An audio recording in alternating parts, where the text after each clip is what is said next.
সুপ্রিয় প্রশিক্ষণার্থীবৃন্দ, আশা করি সবাই ভালো আছেন।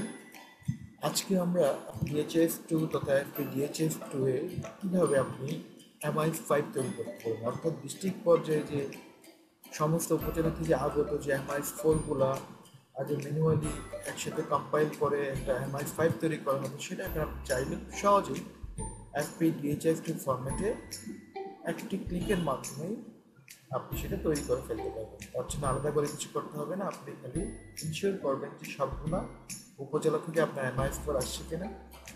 MI4 ঠিকঠাক মতো আসলে MI5 তৈরি করে 1 মিনিটের পর, যাই হোক আমরা এখন আর কথা না বাড়ি আমরা সরাসরি অলরেডি আপনারা দেখতে পাচ্ছেন ডিজিপি MI5টি। এখন আমরা DHIS2 ফরম্যাটে চলে যাবো। আমি এখানে ক্লিক করলাম, বা খেয়াল করেন DHIS2 আমি ক্লিক করলাম।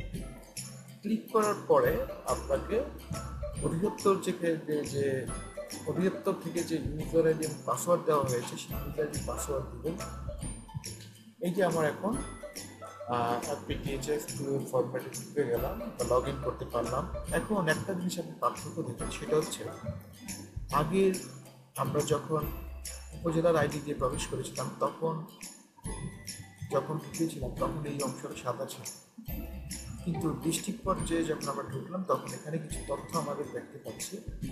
যাই হোক, এই যে তথ্যগুলোর একটা গ্রাফিক্যাল প্রেজেন্টেশন আসছে, সেটাকে বলে ড্যাশবোর্ড। প্রত্যেকটা উপজেলার পর্যায়ে ভবিষ্যতে থাকবে। এখন শুধুমাত্র ডিস্ট্রিক্ট পর্যায়ে দেওয়া হয়েছে। এখানে আপনি এট এ গ্ল্যান্স আপনার উপজেলার, আপনার জেলার কী অবস্থা, যেমন এই যে এখানে আছে একটা MI2 CA আনকাম। যেমন এখানে স্পষ্ট দেখা যাচ্ছে যে তাদের প্রত্যেক মাসে ভালোই থাকে, একটা মাসে ডিসেম্বর 19-এ এসেছে 5%। মানে আপনি এখান থেকে অ্যাটেন্ডেন্স এটা আইডিয়া আপনি পেয়ে যাবেন। আপনি এখান থেকে চাইলে এগুলোর টেবিল ফরম্যাটে দেখতে পাবেন, এবং গ্রাফিক্যাল ফরম্যাটে দেখতে পাবেন, এবং ম্যাপ ফরম্যাটেও দেখতে পাবেন। এখানে কাজ চলছে সেটা এগুলো। আপনি এই যে নিচে দেখেন MI2 মোট সক্ষম দম্পতির সংখ্যা, অর্থাৎ এখানে মোট সক্ষম দম্পতির কোন মাসে কতজনকে সেবা দেওয়া হয়েছে সেক্ষেত্রে এখান থেকে সহজেই দেখা যাচ্ছে। তাহলে আপনি বুঝতে পারবেন যে আপনার জেলাতে কোন উপজেলার পারফরমেন্স খারাপ, কোন উপজেলার পারফরমেন্স ভালো, সেখান থেকে সহজেই অ্যানালাইসিস করে প্রয়োজনীয় ডিসিশনে দিতে পারবেন। এখন আমরা চলে যাই কীভাবে MI5 রিপোর্ট তৈরি করব। সে আগের মধ্যে আমরা সার্চ অ্যাপসে টাচ করি। সার্চ অ্যাপসে টাচ করার পরে ডিজিপি MI রিপোর্ট এখানে টাচ করলাম। টাচ করার পরে আসলো বাদিকে খেয়াল করেন আমার MI5 অটো জেনারেটেড।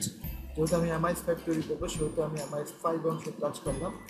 টাচ করার সাথে সাথে আমার ডান দিকে আমার ফর্মটা চলে আসছে। এখন আপনাকে ঠিক করে দিতে হবে জেলা, যেহেতু এটা খাগড়াছড়িতে ঢুকেছি, খাগড়াছড়ি থাকবে মাস্ট।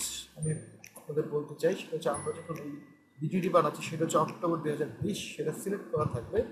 আমরা অগাস্টে দিলে এখন আমি দেখতে চাই যে আমার MI5 রিপোর্ট করতে কত সময় লাগে।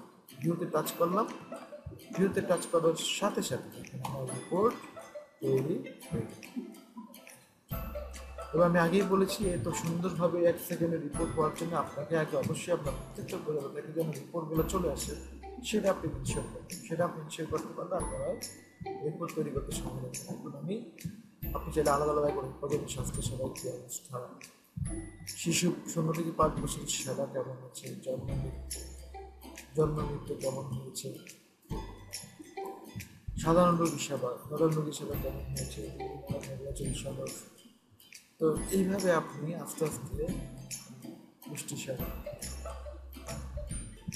প্রত্যেকটা দিকেই আপনি রিপোর্ট এখান থেকে আলাদা, কারণ আপনি এখানে খুব সহজে দেখতে পাবেন কীভাবে MI5 তৈরি করতে হবে DHIS2 প্ল্যাটফর্মে। এখন সেই MI5টা যদি আপনার কোনো সময় যদি ডাউনলোড করার প্রয়োজন হয়, তাহলে পাশে ডাউনলোড PDF বাটনে টাচ করে আপনি সেটা ডাউনলোড করতে, সেটা যদি জেলায় সংরক্ষণ করতে চান সেটা সংরক্ষণ করতে।